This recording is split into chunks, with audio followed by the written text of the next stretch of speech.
Now electrostatics 43. I will be discussing two important numericals on combination of capacitors and resistance, that is called RC circuits. Before you watch this, you must watch the previous lesson, that is electrostatics 42, where I discussed two numericals and also discussed about the analogy of a capacitor with water contained in a container. Uh, if you keep less water, the level is less. If you keep more water, the level is more. Similar in a capacitor, if you keep more charge in the capacitor, if you give more charge Q to the capacitor, the potential difference across it is more because C is constant. And if these two are connected, like the case here, here the level decreases, here the level rises because water flows from this side to this side. And how long this continues? Until the level on this side and this side are equal. And we also studied about t is equal to 0 and t is equal to infinite. Means at t is equal to 0, there was no charge in the capacitor. You can short the capacitor, means you can replace the capacitor just by a single wire. And for t is equal to infinite, no current was flowing through the branch containing the capacitor, means you had to break the circuit. So now let us go to this numerical. In the following circuit, find the current in the capacitor in steady state. Means after a long time when the capacitor has been fully charged, right? So in steady state, that is at t is equal to infinite, long time, of course not infinite never comes. As discussed in lesson 42, you must watch lesson electrostatics 42 before you do this numerical. Break the branch containing the capacitor as there is no current in the branch at t is equal to infinite, right? So it is asking for steady state, means at t is equal to infinite. So I have redrawn this diagram. I have redrawn this diagram here. I have redrawn this diagram here. This part is broken and no current passes through the branch containing the capacitor. Since no current is passing, this resistance is useless. It is meaningless. So if you start from here, go like this, then this resistance and this resistance are in series. So your effective resistance is 1 plus 2 plus 3. 1 plus 2 plus 3, that is equal to 6 ohm, connected across 12 volts. So current is equal to 12 by R effective, that is equal to 12 by 6, that is 2 ampere. So 2 ampere starts from here. 2 ampere. In this is also 2 ampere. And there is no current to this side because it is fully charged, and therefore 2 ampere to this side, again 2 ampere to this side, 2 ampere to this side, 2 ampere through this also, and 2 ampere, means the circuit is complete. Now therefore the potential difference across AB, let this point is A, this point is B. So this point is at the same potential as this point. So I have written A here, so I will write A here. This point is same thing as this point, having the same potential. So B here and B here. So a potential across AB is also same thing as the potential across difference across this AB. This AB is this A and B are on the two sides of the capacitor, means the potential difference across this AB, that is same thing as this, is the potential difference across the capacitor. Therefore potential difference across AB is equal to current into this resistance. You can do this way also. Let this side is plus, this side is minus. Potential here is, let it be VA. Potential here, let it be VB. And let us start from here. VA going from plus to minus I into R minus 4. I arrive at B is equal to VB. So I bring this to this side. So VA minus VB, 4 goes to the other side. So potential difference between A and B is equal to 4 volts. This is at higher potential, this is at a lower potential. If this is higher, this is lower, then it will be only positive. So potential difference across AB is equal to 2 into 2, that is equal to 4 volt.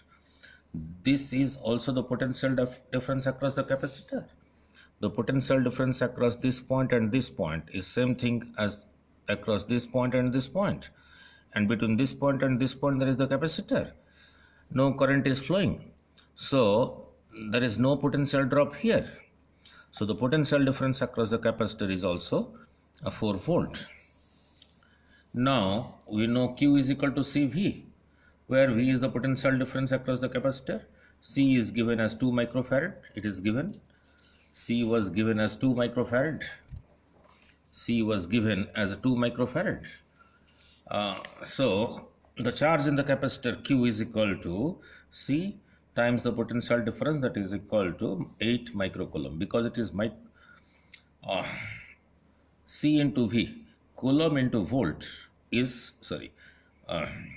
farad into volt. C is measured in farad, this is in volt.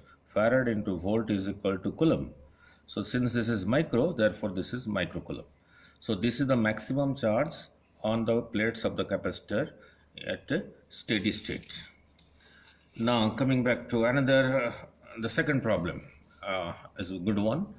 Look at the circuit. Here is a switch. It is not closed yet. 20 volt, 4 ohm, 3 ohm, 4 ohm, 6 ohm, 1 ohm, 2 microfarad. Let this point is A, this point is D, this point is B. In the following circuit at t is equal to 0, means a time has not started, therefore no charge has flown. So the charge in the capacitor is 0 at t is equal to 0. In the following circuit at t is equal to 0, what is the charge in the capacitor? The first part of the question. And what is R effective in steady state? Effective resistance, equivalent resistance in steady state across these 2 points. What is the charge in the capacitor in steady state? All these 3 things we have to study. Now, as explained in electrostatics 42, at t is equal to 0, the time has not started, means there is no charge in the capacitor. No charge in the capacitor. Steady state at t is equal to infinite, a long time. As explained in lesson 42, no current in the capacitor branch. You refer to lesson 42. So the capacitor is in this branch. At steady state, there is no current to this side. There is no current to this side, right? Now look, as I explained to you before, if this is a potential difference of 20 volt, means this is at a 20, this is at a 0. This point is same thing as this point. So here the potential is also 20. Here the potential is also 20. This is 0. So if the switch is closed, here the potential is equal to 0. This is same thing as this. So here the potential is also 0. Now look at this part, the part from A to B along this line. No current is flowing to this side in steady state, as explained in lesson 42. So between A and B, we have 2 resistances, 6 and 4, and the potential difference is 20 minus 0 is 20. So that is I am explaining in the next page. Temporarily think it is not there. This thing is not there, right? So potential at A is 20 volt, potential at B is 0 volt, that I have redrawn here. So 20 volt here, 0 volt here. This is at higher potential, this is at lower potential, so there will be some current to this side. So the current is I is equal to potential difference 20 minus 0, that is 20 divided by the effective resistance between A and B, that is 6 plus 4, that is 10.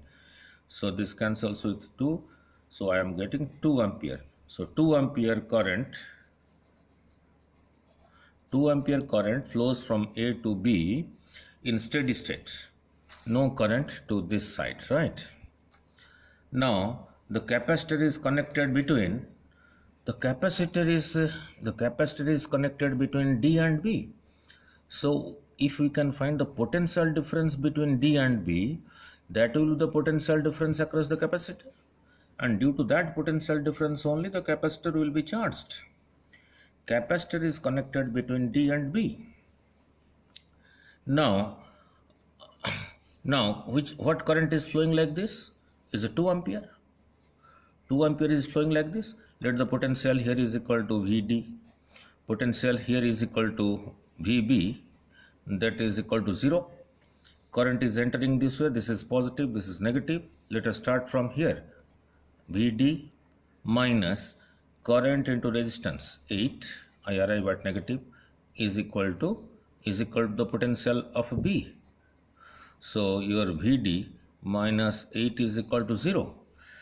So Vd is equal to this comes to this side. So this point is at 8 volt and this point is at 0 volt. So the difference is 8 minus 0 is 8 volt. So capacitor is connected between D and B. So potential difference between D and B using V is equal to IR. Current into resistance is equal to 8 volt. Now the charge in the capacitor will be Q is equal to the capacitance of the capacitor, which is the constant, into multiplied by the potential difference across it. The capacitance of the capacitor is given as 2 microfarad. Potential difference is 8 volts, so is equal to 16 microcoulomb. Now you may be asked, what is the effective R in steady state? Look, effective R in steady state.